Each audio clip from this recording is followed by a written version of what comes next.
செல்லுங்கள் முஹம்மது ரசூலிடத்திலே, அவர் ஏன் அழுகிறார் என்று கேட்டு வாருங்கள், எனக்கு தெரியும் கேட்டு வாருங்கள். அந்த உரையாடலை இமாம் புகாரி பதிவு செய்கிறார். சுப்ஹானல்லாஹ். அந்த உரையாடலை ஹதீஸ் கலையுடைய அறிஞர்கள் பதிவு செய்கிறார்கள். சஹீஹான அறிவிப்பாக ஜிப்ரீல் அலைஹிஸ்ஸலாம் வருகிறார்கள், முஹம்மது ரசூலை கேட்கிறார்கள், தூதரே ஏன் அழுகிறீர்கள்? தூதர் சொன்னார்கள், என் இறைவன் அறிவான் நான் ஏன் அழுகிறேன் என்று. சுப்ஹானல்லாஹ்.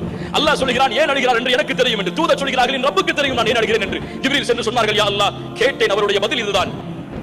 ஜிப்ரீல் அலைஹிஸ்ஸலாமுக்கு அல்லாஹ் கூறுகிறான், ஜிப்ரீலை மீண்டும் செல்லுங்கள் தூதரிடத்திலே, அவருக்கு சொல்லுங்கள், அவருடைய சமூகத்தை நான் பொருந்திக் கொள்வேன், அந்த சமூகத்திற்கு எந்த தீங்கையும் நான் அளிக்க மாட்டேன். அழும்போது என்ன சொன்னார்கள் தெரியுமா இந்த பதிலுக்கு? அல்லாஹும்ம உம்மதி உம்மதி, யா அல்லாஹ் என் சமூகம் என் சமூகம். இப்ராஹிம் அவரை பின்பற்றாதவரை உன்னிடத்திலே விட்டு விட்டார், என்னால் விட முடியாது யா அல்லாஹ். ஈசா அலைஹிஸ்ஸலாம் உன்னிடத்திலே விட்டு விட்டார், யா அல்லாஹ் என்னால் விட முடியாது யா அல்லாஹ். என் சமூகத்திலே பிறந்த ஒவ்வொரு மனிதனுடைய